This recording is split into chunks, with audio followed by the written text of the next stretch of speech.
सभी साथियों का मेरे YouTube चैनल बनो shining star English with CM Lodha में मोस्ट वेलकम, बहुत बहुत स्वागत है। आज का जो हमारा टॉपिक है फ्रेंड्स, वो डिस्ट्रीब्यूटिव प्रोनाउन से संबंधित है। डिस्ट्रीब्यूटिव प्रोनाउन क्या होता है और इसके प्रयोग किस प्रकार से किए जाते हैं, किन किन चीज़ों की हमें यहाँ पर सावधानियाँ रखनी पड़ती है, आज हम ये सीखने पढ़ने वाले हैं। साथ में कुछ सेलेक्टेड एक्सरसाइज भी आज हम करेंगे। तो इस वीडियो को देखें, हम करें सीखें। इसके पहले मेरा रिक्वेस्ट है, जिन भी लोगों ने मेरे यूट्यूब चैनल को अभी तक सब्सक्राइब नहीं किया है प्लीज़ सब्सक्राइब करें। चलिए चलते हैं आज के हमारे टॉपिक डिस्ट्रीब्यूटिव प्रोनाउन पर। साथियों, जैसा कि इसका नाम है डिस्ट्रीब्यूटिव प्रोनाउन, यानी कि बांटने वाला, वितरण करने वाला सर्वनाम। तो ये बांटने का, वितरण करने का कार्य करता है। तो दो या दो से अधिक व्यक्तियों या वस्तुओं में से एक को अलग दर्शाने का कार्य यह डिस्ट्रीब्यूटिव प्रोनाउन करता है। ध्यान रखें, गौर करें, दो या दो से अधिक व्यक्तियों या वस्तुओं में से एक को अलग दर्शाता है। और ये तीन प्रकार के होते हैं distributive pronoun: each, either, neither. इन्हें एक वचन माना जाता है। ध्यान रखना साथियों, इनको एक वचन माना जाता है और इनके साथ में सिंगुलर वर्ब का प्रयोग करते हैं तथा निम्न सर्वनाम का प्रयोग करते हैं। सिंगुलर वर्ब के साथ साथ इनके साथ में जब सर्वनाम का प्रयोग करते हैं तो निम्न सर्वनामों का प्रयोग किया जाता है। जैसे कि पुरुषों के लिए, तो जैसे कि मान लिया मैंने आपको बताया इनको सिंगुलर माना जाता है, तो पुरुषों के लिए यहाँ पर ही, हिम, हेज, हिमसेल्फ का यूज करते हैं। स्त्रियों के लिए यहाँ पर शी, हर सेल्फ का यूज करते हैं। और वस्तुओं के लिए यहाँ पर इट, इट्स सेल्फ का प्रयोग करते हैं। ये जो तीनों है ये सिंगुलर को दर्शाने वाले एक वचन सर्वनाम है। तो यहाँ पर इन तीनों को, ईच को, आइदर को, नाइदर को, तीनों एक वचन माना जाता है और इनके साथ में सिंगुलर प्रोनाउन और सिंगुलर वर्ब का प्रयोग ही किया जाता है। इसकी महत्वपूर्ण विशेषता है, इनके बाद में जैसे ही आप ईज, आइदर या नाइदर का प्रयोग करेंगे तो इसके जस्ट बाद में द प्लस प्लूरल प्रोनाउन आएगा। गौर करेंगे, ये इसलिए आएगा क्योंकि ईच, आइदर, नाइदर का जो प्रयोग कर रहे हैं वो दो में से कोई एक को दर्शाने के लिए किया जा रहा है। तो ईच, आइदर, नाइदर के बाद द प्लस प्लूरल प्रोनाउन आता है। आगे चलते हैं साथियों।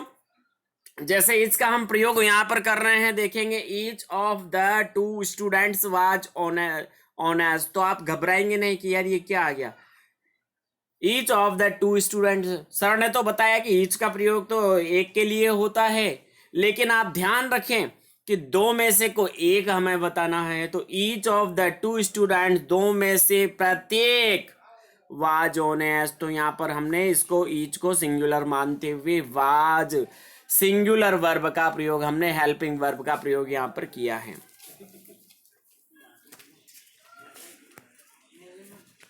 दूसरा है यहां पर we each have advised him to give up smoking. तो यहां पर जैसे हमने वी के बाद में ईच का प्रयोग किया है, तो आप गौर करेंगे यहां पर we each have advised him to give up. अब यहां पर देखेंगे गिव अप का हमने प्रयोग किया है और यहाँ पर हमने जो वर्ब या प्रोनाउन यूज किया है वो हिम का प्रयोग हमने किया है। तो ध्यान रखिए, किसी एक को, प्रत्येक को, यानी कि दो में से कोई एक को दर्शाने के लिए ईच का प्रयोग यहाँ पर किया जाता है। जैसे कि she sent us each a gift, वह हम में से प्रत्येक के लिए एक उपहार भेज चुकी है। तो ईच का जो प्रयोग होता है वो इस प्रकार से करते हैं। चलते हैं दूसरा, नाइदर। नाइदर का हिंदी अर्थ होता है दो में से कोई भी नहीं। Neither of these to girls is active. देखेंगे या नाइदर, नाइदर के साथ में यहाँ पर टू गर्ल्स आया है और साथ में देखेंगे यहाँ पर गर्ल्स के जस्ट बाद मैंने इज का प्रयोग किया है। तो जैसा कि मैंने अभी बताया इनको सिंगुलर माना जाता है, तो यहाँ पर नाइदर के अकॉर्डिंग यहाँ पर हमने इज का यूज किया है। दूसरा देखेंगे neither of the boys is guilty. यहाँ पर बॉयज प्लूरल है, लेकिन नाइदर का अकॉर्डिंग यहाँ पर हमने इज का प्रयोग किया है। उसके अलावा neither of two hand, neither of our hands is damaged. Neither के अकॉर्डिंग हमने यहाँ पर इज का प्रयोग किया है। जैसे देखेंगे हम, neither of these to girls is active. दोनों ही लड़कियों में से कोई भी सक्रिय नहीं है, कोई भी नहीं है, दोनों में से एक भी नहीं है। नाइदर का अर्थ होता है दोनों में से कोई भी नहीं। Neither of the to, neither of the boys is guilty. लड़कों में से कोई भी दोषी नहीं है। तो दो में से, यहां पर ध्यान रखेंगे आप। अगला है हमारा आइदर। आइदर का जो प्रयोग किया जाता है, दो में से कोई एक के लिए आइदर का प्रयोग किया जाता है, जैसे कि either of these two cows is white, इन दोनों गायों में से कोई एक क्या है, सफेद है। Either of us can do it, हम में से कोई भी इसे कर सकता है। तो इस प्रकार से ये तीनों जो आपके डिस्ट्रीब्यूटिव प्रोनाउन है, इसमें आपका ईच हो जाता है, ईच के बाद दूसरा नाइदर है और तीसरा आइदर है। इनका हम प्रयोग करते हैं। इससे संबंधित कुछ एक्सरसाइज है, वो एक्सरसाइज इस प्रकार